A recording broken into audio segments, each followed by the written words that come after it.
ನಮಸ್ತೆ ವೀಕ್ಷಕರೇ, ಹೇಗಿದ್ದೀರಿ? ಇವತ್ತಿನ ರೆಸಿಪಿ ಶಾವಿಗೆ ಹಾಲು ಖೀರು. ಬನ್ನಿ ಮಾಡೋದು ಹೇಗಂತ ನೋಡೋಣ. ಬೇಕಾಗಿರುವ ಸಾಮಗ್ರಿ ಈ ಕಪ್ಪಲ್ಲಿ ಶಾವಿಗೆ, ಇದು ತೆಂಗಿನಕಾಯಿ ಹಾಲು. ತೆಂಗಿನಕಾಯಿಯನ್ನು ಮಿಕ್ಸಿಗೆ ಹಾಕಿ ಗ್ರೈಂಡ್ ಮಾಡಿ ಹಿಂಡ್ಬಿಟ್ಟು ಹಾಲು ತಗೊಂಡಿದ್ದೀನಿ. ಹಾಗೆ ಅರ್ಧ ಲೀಟ್ರ್ ಹಾಲು ತಗೊಳ್ಳಿ, 4 ಸ್ಪೂನು ತುಪ್ಪ, ಸ್ವಲ್ಪ ಗೋಡಂಬಿ, ಸ್ವಲ್ಪ ದ್ರಾಕ್ಷಿ, ಏಲಕ್ಕಿ ಪುಡಿ, ಶಾವಿಗೆ ಯಾವ ಕಪ್ಪಲ್ಲಿ ತಗೊಂಡಿದ್ರು ಅದೇ ಕಪ್ಪಲ್ಲಿ ಅರ್ಧ ಕಪ್ ಸಕ್ಕರೆ ತಗೊಳ್ಳಿ, 1 ಚಿಟಿಕೆ ಉಪ್ಪು. ಇವಾಗ ಮಾಡೋದು ಹೇಗಂತ ನೋಡೋಣ ಬನ್ನಿ. ಇವಾಗ ಪಾತ್ರೆ ಇಟ್ಕೊಂಡಿದ್ದೀನಿ, ಈ ತುಪ್ಪವನ್ನು ಹಾಕೋಣ.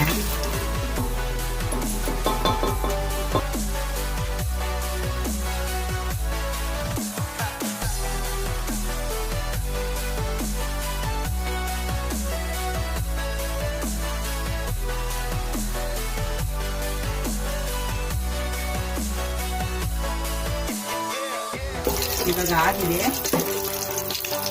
ಈಗ ನೋಡಿ ದ್ರಾಕ್ಷಿ ಹಾಕ್ತಾ ಇದ್ದೀನಿ.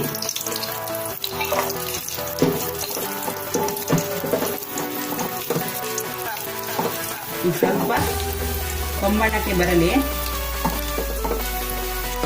ಇವಾಗ ಆಗಿದೆ, ತೆಗಿತಾ ಇದ್ದೀನಿ ನೋಡಿ.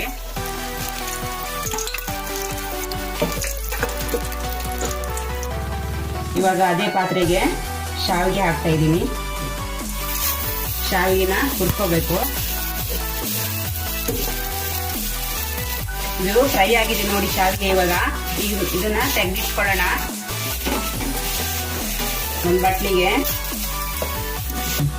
ಈಗ ನೋಡಿ ಇದೇ ಪಾತ್ರೆಗೆ ತೆಂಗಿನಕಾಯಿ ಹಾಲನ್ನ ಹಾಕ್ತಾ ಇದ್ದೀನಿ.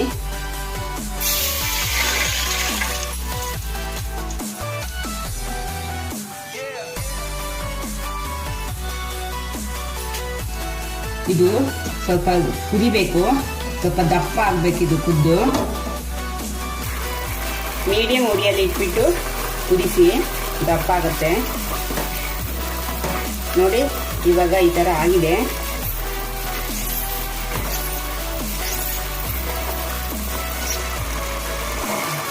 ಇವಾಗ ಸಕ್ಕರೆ ಹಾಕ್ತಾ ಇದ್ದೀನಿ, ಅರ್ಧ ಕಪ್ ನೋಡಿ. ನಿಮಗೆ ಟೀ ಜಾಸ್ತಿ ಬೇಕಂದ್ರೆ ಜಾಸ್ತಿ ಹಾಕೊಳ್ಳಿ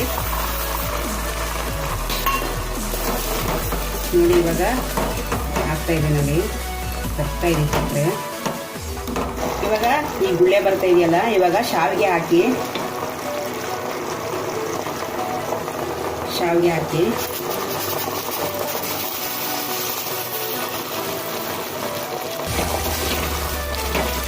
ನೋಡಿ. ಒಂದು 5 ನಿಮಿಷ ಶಾವಿಗೆನ ತೆಂಗಿನಕಾಯಿ ಹಾಲಲ್ಲಿ ಬೇಯಿಸ್ಕೊಳ್ಳಿ. ಇವಾಗ 5 ನಿಮಿಷ ಆಗಿದೆ. ನಾನು ಹಾಲನ್ನ ಕಾಯಿಸಿ ಇಟ್ಕೊಂಡಿದ್ದೀನಿ, ಅದನ್ನ ಹಾಕ್ತಾ ಇದ್ದೀನಿ. ಇವಾಗ ಕುದೀತಾ ಇದೆ ನೋಡಿ, ಸ್ವಲ್ಪ ಕುದಿಬೇಕದು. ಮೀಡಿಯಂ ಉರಿಯಲ್ಲೇ ಇಟ್ಕೊಳ್ಳಿ. ಶಾವಿಗೆ ಆಲ್ರೆಡಿ ಬೆಂದಿದೆ. ಇವಾಗ ಇದು ಆಗಿದೆ. ಇವಾಗ ಏಲಕ್ಕಿ ಪುಡಿಯನ್ನು ಹಾಕೋಣ. ಏಲಕ್ಕಿ ಪುಡಿ,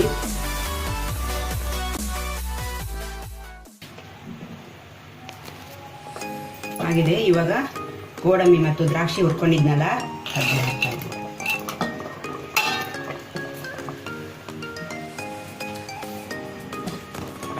ಹಾಲು ಹಾಕಿದ 5 ನಿಮಿಷ ಕುದ್ರೆ ಸಾಕು.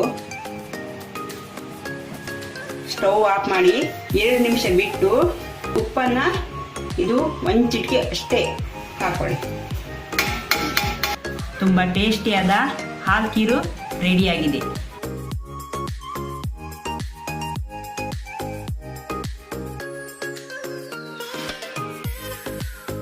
ಈ ರೆಸಿಪಿ ಇಷ್ಟ ಆದರೆ ಲೈಕ್ ಮಾಡಿ, ಶೇರ್ ಮಾಡಿ. ನಮ್ಮ ಚಾನಲ್ಗೆ ನೀವು ಹೊಸಬರಾದರೆ ಸಬ್ಸ್ಕ್ರೈಬ್ ಮಾಡಿ, ಪಕ್ಕದಲ್ಲಿರುವ ಬೆಲ್ ಐಕಾನ್ ಒತ್ತಿ. ಮತ್ತೆ ನಾಳೆ ಹೊಸ ರೆಸಿಪಿಯೊಂದಿಗೆ ಸಿಗೋಣ. ಧನ್ಯವಾದಗಳು.